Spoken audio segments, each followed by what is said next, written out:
This is R2D Tech, and I know a lot of you out there probably go to the gym, or if not, have some goals when it comes to health, weight, that sort of thing. And so today I thought I'd talk a little bit about calorie counting, how you can do it, specifically an app called Carbon that I've been trying out, although there's many others out there. And for those of you who want to gain some lean mass, this might be the video for you.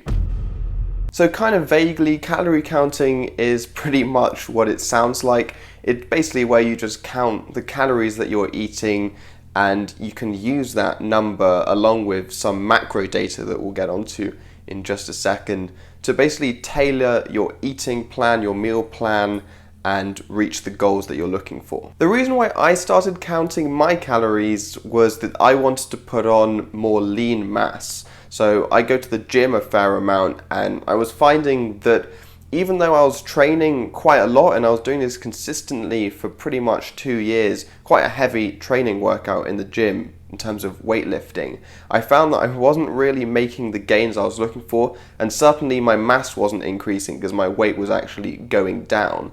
And the main reason for this, and we'll get onto this more later, is just to do with the amount of calories you're eating and the macros as well. So what specifically you're eating, like how much protein, how much carbohydrates, all of that good stuff. So I definitely needed to make a change if I wanted to gain more lean mass, and that would be eating more calories than I burn during the day, or eating in a calorie surplus. But your goals might be completely different. You might want to lose weight, maintain your current weight, or for whatever reason, if you wanted to gain non-lean mass, although I wouldn't really recommend that to anyone. The point is that this sort of method, calorie counting and tracking your macros, is the way to go, at least in the short term, if you want to get yourself in the right direction to achieving whatever goal you have in mind. An important thing to mention is that tracking your macros is very important, as well as just tracking your calories. Because, for example, if you want to gain lean mass, yes, you're going to have to be eating slightly more calories than you're burning during the day, which is called a calorie surplus. But you don't want to just be eating all of those calories in sugar, for example, or fat, because that's not really going to help you gain muscle. You're just going to get fat, basically. Oh no, he didn't. So along with just tracking the total number of calories that you're eating, it's just as important to track the macros, which is to say how many of those are going towards protein, fat, or saturated fat, subdividing things like this. So you get an idea of what the composition of the food you're eating actually is, because as I said, you're going to want to optimize that for whatever your goal is.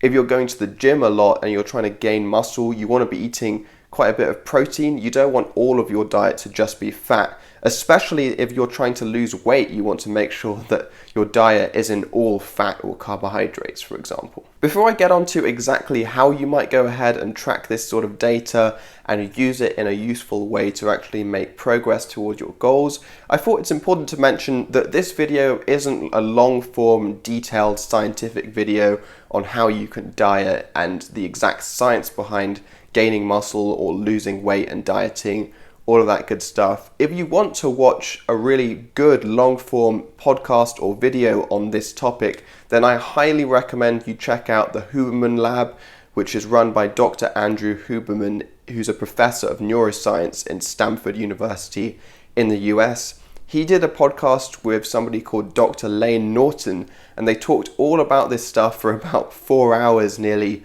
but I highly recommend you go ahead and watch that for more detail. Moving on though, the app that I'm going to talk about, which I've been using for a bit, is called Carbon, and it's actually made by Dr. Lane Norton and his team, so I have some level of confidence that there is some science behind it and it does what it says it's going to do.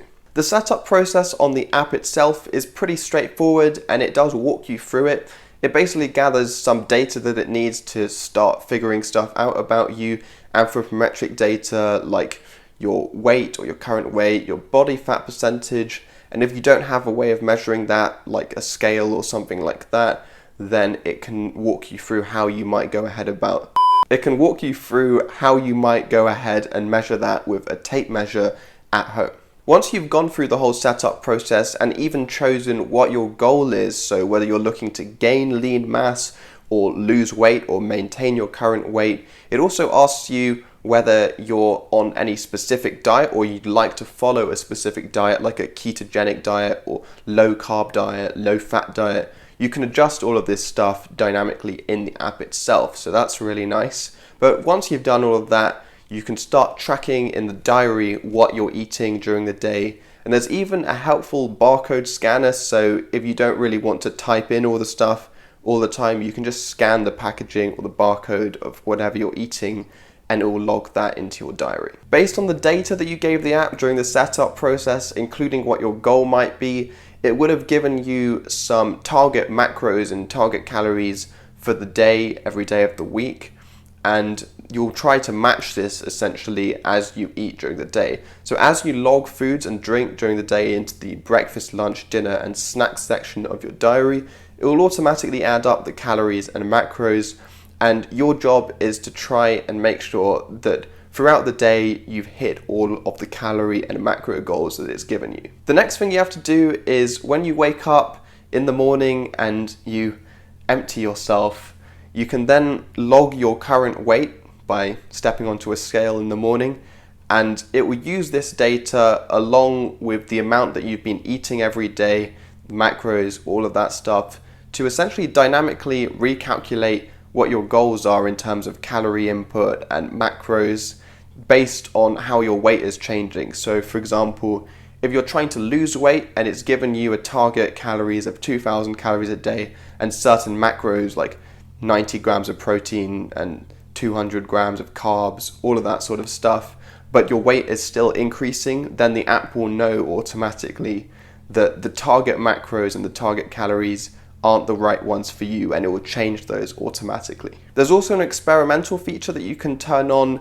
which will actually use a smarter algorithm to try and figure out what your true weight is, avoiding any fluctuations based on day-to-day weighing, because your day-to-day weight might change quite a lot based on water retention, but what's more important is the average weight across a longer period of time. Essentially, the idea with an app like this is that it has algorithms which take care of all the calculations in the background, and all you have to do as the user is log what you're eating and drinking during the day and log your weight every morning. So in theory, this idea, this sort of app, is an excellent way to track your calories and macros and actually make progress towards your goals, not having to think about all the calculations in the background too much.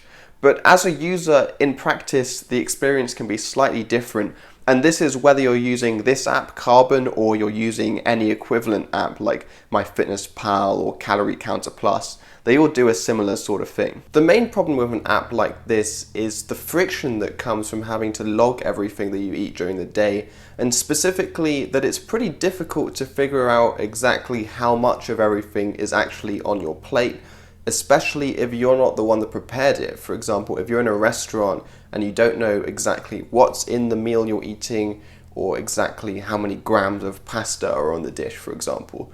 That's what makes this process really difficult. What I do to get the exact number of calories or macros in the meal I'm eating, if I haven't prepared it myself, is I simply estimate or make an informed decision based on experience. And that's the key point. The more you do this, the more you log things, the better you'll get at making an informed decision on how much of everything is on your plate. So yes, like with anything, there is a bit of a learning curve to doing this, but trust me, as you get used to it, it's not going to be much of a big deal at all. When it comes to making your own food, you'll also get better at doing meal preps, so actually making meals that are going to help you to complete your macro or calorie targets for the day, and this is just going to benefit you when it comes to losing weight or gaining lean mass, training, having more energy during the day, having a more balanced, healthy diet. So this is pretty beneficial in that sense as well. Eventually, as you start to see progress towards your goals, or tangible progress at least, this will positively reinforce you, reduce the friction to actually using the app and logging things, and you should be set for the long term. Of course, at some point you might get so good at estimating calories and macros and things and just adding it up in your head during the day that you won't really need to use the app anymore to achieve your goals, at which point you can just stop using the app altogether, or if you're finding it really helpful, then you can just carry on. So overall, I think that using, or at least trying, an app like Carbon in the short term and maybe even in the long term, if it works out for you well, is a really good idea to help you achieve whatever goal you might have in mind. Now, there is a bit of a price that comes with apps like this, and for Carbon specifically, it's £10 a month. So I'd recommend giving it a go for 1 month, and if you really don't like it, then you can just cancel the subscription.